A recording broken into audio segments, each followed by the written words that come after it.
अस्सलाम वालेकुम फ्रेंड्स। उम्मीद करता हूँ आप सब ठीक ठाक होंगे। लास्ट वीडियो में हमने जो ज्योमेट्री के हवाले से पढ़ा था।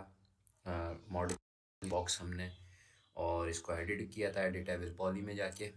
थोड़ा इसके बेसिक जो थी एडिटेबल का उसके हवाले से हमने जानने की कोशिश की थी।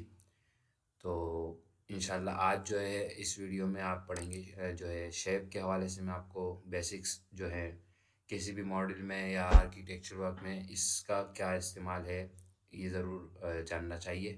तो इसके बारे में थोड़ा बहुत आज जो है बेसिक्स आपको बताऊंगा। तो जो नए आने वाले हैं उनसे गुजारिश है चैनल को सब्सक्राइब कर दें, लाइक कर दें और बेल आइकन के बटन को लाजमी क्लिक कर दीजिएगा। तो और मैं पिछली वीडियो का डिस्क्रिप्शन में दे दूंगा लिंक, ताकि जो नए आने वाले हैं वो आराम से इस वीडियो को, जो पिछली वीडियो हमारी गुजरी है और वो आराम से देख सकें। और एंड स्क्रीन पे भी इंशाल्लाह मैं उस वीडियो को अपलोड कर दूंगा। तो चलते हैं, ज़्यादा टाइम नहीं लूँगा। तो हमारे पास यहाँ पे शेप्स में कुछ शेप्स नज़र आती हैं, 2D शेप्स हैं ये। पहली हमारे पास लाइन है। लाइन का इस्तेमाल जो है कई जगह पे किया जा सकता है मॉडल के अंदर, आर्किटेक्चर वर्क में ज़्यादातर। तो इसको ड्रॉ करने का क्या तरीक़ेकार है, इसको एडिट करने का क्या है, वो अभी जानेंगे हम। तो लाइन मैंने सेलेक्ट की है यहाँ से। लाइन को हम सिंगल क्लिक करते हैं लेफ़्ट, और क्लिक करके मैंने छोड़ दिया है। तो ये आप देख रहे हैं लाइन आपकी 360 डिग्री में मूव कर रही है। तो अब आप चाहते हैं स्ट्रेट लाइन, तो स्ट्रेट लाइन के लिए शिफ्ट होल्ड रखेंगे, लाइन आपकी स्ट्रेट हो जाएगी। लेफ़्ट राइट अप डाउन आप आराम से कर सकते हैं, जितनी आपको ज़रूरत हो उतनी लाइन आप ड्रॉ कर सकते हैं। और सॉरी, मैंने शिफ्ट छोड़ दिया था। तो दोबारा से हम लाइन ड्रॉ करते हैं। लाइन को दोबारा से कहीं से भी पकड़ के आप ड्रॉ कर सकते हैं। और अब मैंने शिफ्ट क्लिक करने के बाद छोड़ना है, और राइट क्लिक से ही आपकी लाइन हो जाएगी ब्रेक। अब इस लाइन को सेंटर में लाना है तो सेंटर में भी ला सकते हैं आप, जैसे आपको ज़रूरत हो। मैं मैनुअली ले आता हूँ इसको। खैर, अब इसको एडिट करने के क्या तरीके कार है। एडिट करते हैं ऑल्टर डब्ल्यू से हम जो है विंडो ओपन बड़ी कर लेते हैं ताकि क्लियर नज़र आए सब हमें। और इसकी फिर मॉडिफाई में जाएंगे हम। मॉडिफाई में चल जाते हैं तो हमारे पास यहाँ कुछ ऑप्शंस ओपन हो जाते हैं इसके। ये रेंडरिंग ऑप्शन है, ये सिलेक्शन ऑप्शंस हैं। इसी की मदद से हम एडिट भी करेंगे। तो हम पहले वर्टेक्स को सिलेक्ट करते हैं। अब यहाँ देख रहे हैं एक पॉइंट और ये दो पॉइंट, एक पहला और ये दूसरा पॉइंट नज़र आ रहा है। हम इस पॉइंट्स को जो है मूव कर सकते हैं, जैसे दिल चाहे आप मूव कर लें। जहाँ आपको ज़रूरत हो उस तरह आप रख सकते हैं इसको उठा के। वाई का मतलब है अप डाउन और एक्स का मतलब है लेफ़्ट राइट। दोनों पॉइंट्स को आप सिलेक्ट करके मूव कर सकते हैं। अब इसके राइट क्लिक करेंगे तो इसकी कुछ प्रॉपर्टीज़ आती हैं जो हमें इसको मज़ीद एडिट करने के लिए आसान हो जाता है। तो यहाँ क्रिएट लाइन है, टू के अंदर क्रिएट लाइन मौजूद है। तो क्रिएट लाइन करते हैं। क्रिएट लाइन का मतलब ये है कि आप इसी ऑब्जेक्ट को मज़ीद आप बढ़ा सकते हैं, या अलग से जो भी ऑब्जेक्ट बनाएंगे वो अटैच रहेगा इसके साथ। तो हम लाइन यहाँ ड्रॉ करते हैं एक। ये मैंने एक जिगजैग टाइप का कुछ बना दिया। अब आप देखिए एक ही ऑब्जेक्ट है, अटैच है इसके साथ, जबकि ये अलग है और ये अलग होना चाहिए था, लेकिन एक है। अब मैं दूसरी लाइन बनाता हूँ यहाँ पे। ये मैंने दूसरी लाइन ड्रॉ की शिफ्ट के साथ। अब ये लाइन अलग है और ये ऑब्जेक्ट अलग है। इसी तरह इसको हम इस लाइन को इसके साथ अटैच करना है तो राइट क्लिक करेंगे। सॉरी, इसको सिलेक्ट करने के बाद राइट क्लिक करेंगे। यहाँ पे देखें अटैच का ऑप्शन आ रहा है, अटैच पे क्लिक करेंगे और यहाँ से इसको सिलेक्ट कर लेंगे। अटैच का ऑप्शन यहाँ पे भी है, ये मौजूद है, create line, attach multi, cross sections वगैरह। ये अब कर देते हैं सिलेक्ट। अब ये एक ऑब्जेक्ट बन गया तीनों। अब तीनों को एक ऑब्जेक्ट बनने के बाद आप इसको एडिट कैसे कर सकते हैं, कोई भी शेप देना चाहें दे सकते हैं आराम से। राइट क्लिक करेंगे, यहाँ पे डी अटैच आ रहा है, आप डी अटैच भी कर सकते हैं इसको बाद में जब ये कनेक्ट होगी इसके साथ तब। तो अभी कनेक्ट करते हैं हम इसको। पहले कनेक्ट के लिए आपको देखें वर्टेक्स ऑटोमेटिकली उसने विजिबल कर दिए। अब आप इसको कनेक्ट कर सकते हैं। तो मैं इस वाले पॉइंट को इस साइड कनेक्ट कर देता हूँ। इस वाले पॉइंट को इससे कनेक्ट कर देता हूँ। और अच्छा, ये वाला पॉइंट जो है ये कनेक्ट नहीं होगा इससे, क्योंकि ये ऑलरेडी कंटिन्यू चल रही है लाइन, तो एज टू एज ही कनेक्ट होगा ये। इससे कनेक्ट कर देते हैं इसको। ये आपका कुछ शेप बन जाएगा इस तरह का। अब आप यहाँ देख रहे हैं दो आपको ग्रीन कलर के जो हैं एडिटेबल पॉइंट नज़र आ रहे हैं, इसको एडिट कर सकते हैं आप। ये ग्रीन कलर के मार्क को आप सिलेक्ट करेंगे, ये बेजियर कॉर्नर हुआ है, आप इसको आराम से एडिट कर सकते हैं जो शेप देना चाहें।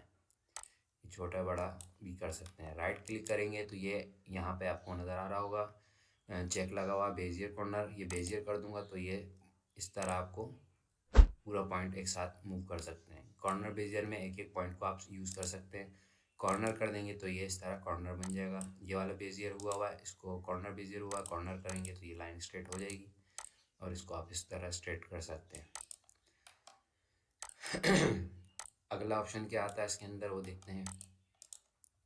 रिफाइन से आप जो है पॉइंट्स ऐड कर सकते हैं कहीं पे भी जो आपको ज़रूरत हो, जहाँ पॉइंट ऐड करने की आप पॉइंट ऐड कर सकते हैं। फिर इसको रिफाइन कनेक्ट करने के लिए भी आपको, अब यहाँ से मैं इसको कनेक्ट करना चाह रहा हूँ तो यहाँ से मैं इसको कनेक्ट कर दूँगा, कनेक्ट ओनली। राइट क्लिक करूँगा, ये कनेक्ट हो जाएगा। इस तरह ये कनेक्ट हो गया। इस पॉइंट को आप मूव करेंगे और इस पॉइंट को आप मूव करेंगे तो ये अलग अलग एक लाइन बन गई है, लेकिन जॉइंट इसलिए नहीं हो रहा क्योंकि ये कंटिन्यू एक ऑब्जेक्ट है। अलग, ये अलग लाइन होती तो ये कनेक्ट हो जाता। सही है, इसको मैं डिलीट कर देता हूँ। अब इसके अंदर जो कुछ ऑप्शंस आते हैं ये बाकी मैं आगे ज़रूरत होगी इंशाल्लाह, में आगे पड़ेगी इसकी ज़रूरत, तो मैं इन ऑप्शंस को आगे बताऊँगा।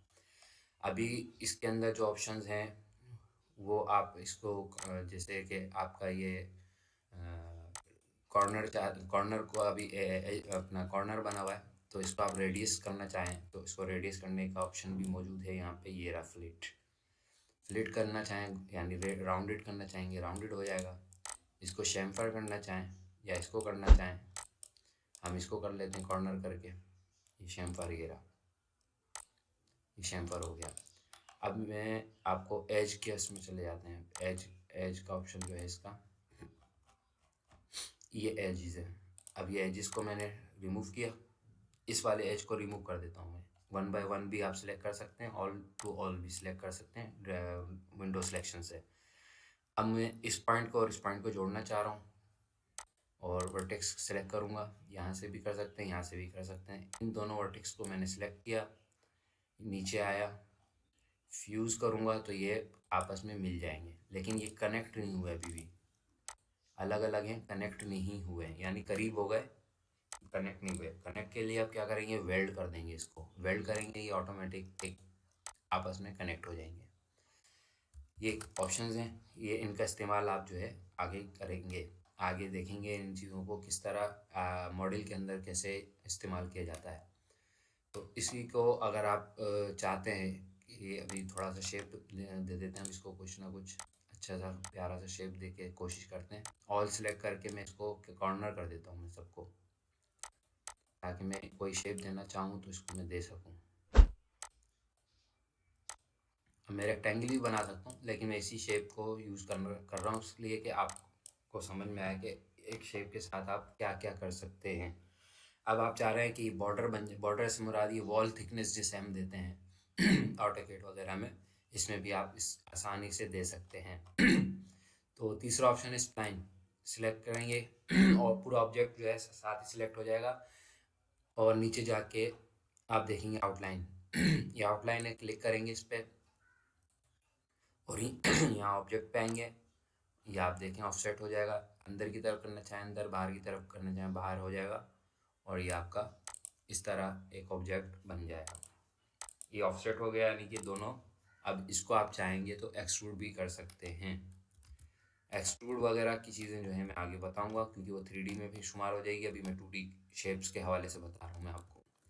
ये आपका एक शेप इस तरह तैयार हो जाता है लाइन से, लाइन की हेल्प से आप इसको, आप जो आपके प्लॉट का शेप हो आप वो भी दे सकते हैं, और बहुत सारी चीज़ें इससे बना सकते हैं इस शेप से, लाइन टूल से। इसी तरह फिर रेक्टेंगल आता है। आप रेक्टेंगल जो है इसको मैं डिलीट कर देता हूँ, इसकी ज़रूरत नहीं है मुझे। तो लाइन रेक्टेंगल लिया हमने, रेक्टेंगल आप डायरेक्ट भी ड्रॉ कर सकते हैं और आप जो है कीबोर्ड एंट्री की हेल्प से भी इसको ड्रॉ कर सकते हैं। कीबोर्ड एंट्री, यहाँ लेंथ विद हाइट और रेडियस दिया हुआ है, तो हमें लेंथ विद हाइट जो भी हमारी है इसको दे देते हैं 20x20। और कॉर्नर, अगर ये कॉर्नर चाह रहे हैं आप रेडी राउंडेड हो मेरे, तो इसको राउंडेड को आप दे सकते हैं, क्रिएट करेंगे, ये राउंडेड कॉर्नर बन गया। ये सारे शेप्स आप इसी तरह इस्तेमाल कर सकते हैं, इनका इस्तेमाल कोई मुश्किल नहीं है और जहाँ ज़रूरत होगी हम वहाँ इसको ज़रूर इस्तेमाल करेंगे। ये आर्क है, इसी तरह ये स्टार है, सारे मैंने लास्ट वीडियो में आपको बना के दिखा दिए थे। सॉरी, स्टार को मैंने दोबारा से एडिट कर दिया था, तो क्लिक गलत कर दिया था, तो इसलिए वो स्टार की बजाय कुछ और ही बन गया। ये स्टार बन जाएगा। ये सारे इसी तरह जो जितने भी आपको शेप्स नज़र आ रहे हैं इनका कहीं ना कहीं इस्तेमाल होता है जब आप 3D मॉडल करते हैं। तो मेरी वीडियो इस वक्त हो गई है 11 मिनट की, मेरा टारगेट होता है 10 मिनट के अंदर अंदर मैं कोशिश करूं। तो ये आपको शेप्स के बारे में बता दिया। इंशाल्लाह नेक्स्ट वीडियो में हम इसी शेप्स की मदद से कोई प्लान ड्रॉ करेंगे और उसके कुछ ऑप्शंस जो हैं वो मैं आपको उसमें बताऊंगा नेक्स्ट वीडियो में। तो जुड़े रहिएगा, इंशाल्लाह नेक्स्ट वीडियो का इंतज़ार करें, बहुत जल्द इंशाल्लाह मैं नेक्स्ट वीडियो भी अपलोड कर दूंगा। अस्सलाम वालेकुम।